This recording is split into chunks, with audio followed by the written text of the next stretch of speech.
A variante P1 de Manaus é mais letal? É isso que eu vou tentar responder nesse vídeo, beleza? Então, assim, os dados que a gente tem ainda não são dados perfeitos, né? Não são dados ideais para se fazer uma análise desse tipo. Porque como que seria algo melhor, né?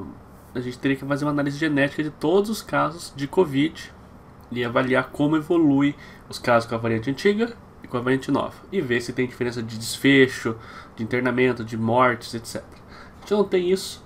O que a gente tem atualmente é um perfil demográfico que foi disponibilizado pela Secretaria do Amazonas. Tá? Qual que é o problema dessas análises?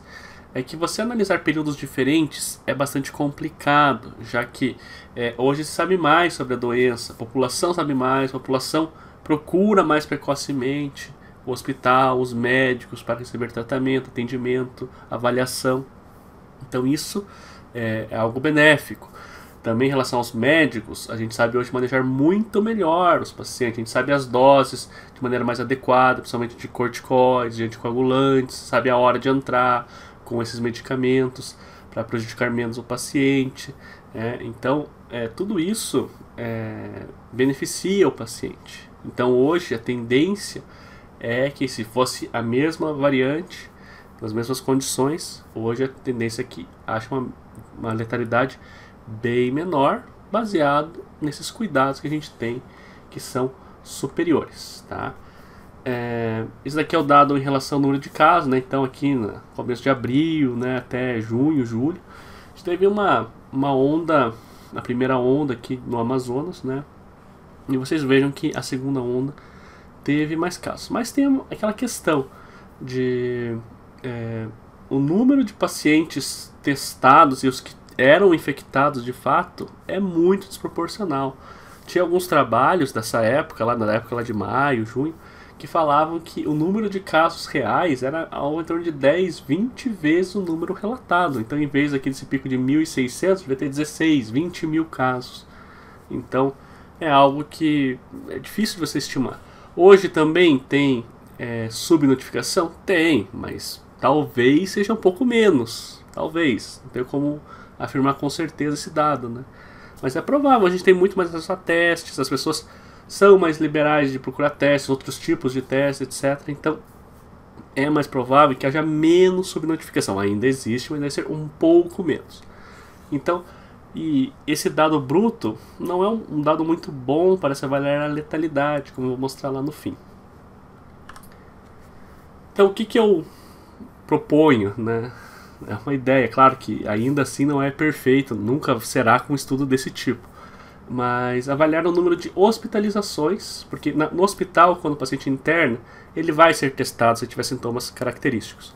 Então, é muito melhor você avaliar as pessoas que internam e fazer um dado baseado nos internamentos em relação a quem morreu, do que um dado geral, né?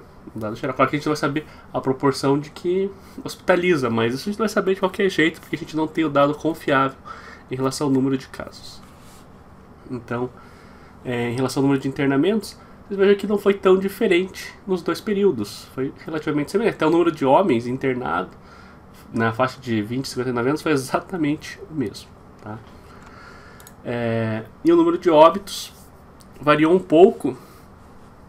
Teve bem mais óbitos no período mais atual, né, 2021. E também a proporção de óbitos entre os mais jovens foi superior em 2021, né? Veja que aqui 75, 74% dos óbitos era acima de 60 anos, entre mulheres e homens.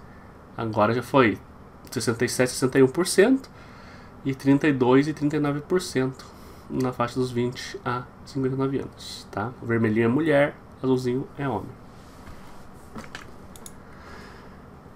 E em relação à letalidade, baseado no número de casos, né, gerais ali e tudo mais, vocês vejam que a letalidade era maior em maio, junho, mas como eu falei, é difícil você estimar isso, porque o número de casos era muito subnotificado na época. Eu tenho certeza que era mais do que é hoje. Então, segundo a minha proposta lá, né, de avaliar os internamentos, óbitos por internamento, vejam que hoje é muito maior o número de óbitos né, 37% das pessoas que internaram no Amazonas, que tinham 20 e 59 anos, morreram. 37%. Contra 22% lá do período de maio, junho, julho de 2020. Então, uma diferença bem significativa, 15%, né? O número de internamentos foi quase semelhante, o número de óbitos foi bem maior aqui. E se for nos idosos, essa diferença foi bem menor, mas eu vou explicar talvez a razão disso, né? Então aqui, o número de casos em relação à letalidade, né, o número de casos total, era em maio, junho de 2020 33% e agora é 23%. Isso, se fosse só esse dado aqui, eu poderia justificar, porque hoje a gente trata melhor os nossos velhinhos, a gente sabe melhor como manejar e tal, a gente não faz tanta burrada como fazia no início, que a gente não sabia direito como manejar o ventilador para essa doença, os corticoides, enfim, tudo.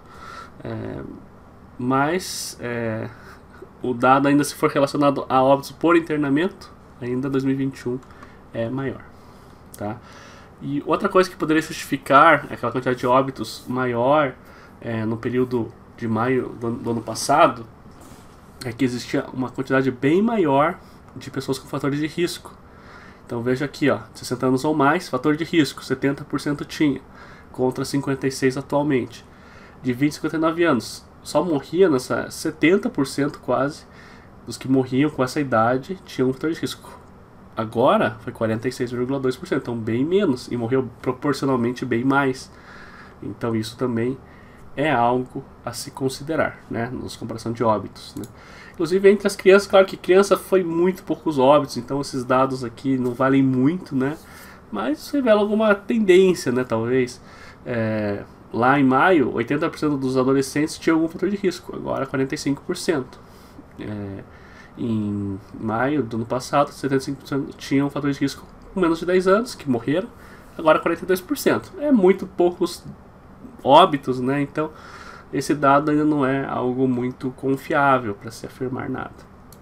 Mas assim, até o que o boletim revela, fala assim, a gente notou, né, em 2020, 80% dos casos que necessitavam de UTI tinham pelo menos um fator de risco, contra agora 64%, ou seja, caiu aí 17% nas comorbidades.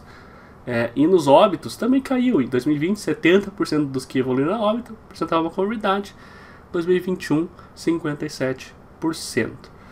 Ou seja, isso é também um indício. Claro, a gente vai somando indícios, tem uma tendência de pensar que talvez essa variante seja um pouco mais letal. Mas afirmar categoricamente não dá para fazer. Mas eu quero dizer que esse boletim, que alguns veicularam falando que não é mais letal baseado nisso, porque o dado geral lá de letalidade mostrava que morreu menos, né? Aquilo que aqui. Isso é falso, porque não dá para afirmar baseado nisso, né? Nada, não dá para afirmar nada, mas a tendência, analisando os dados, né, avaliando internamentos, fatores de risco, etc., tendência para mim é uma tendência maior de que haja um risco maior hoje do que com essa variante do que existia com a variante antiga, beleza? É isso aí, espero ter ajudado.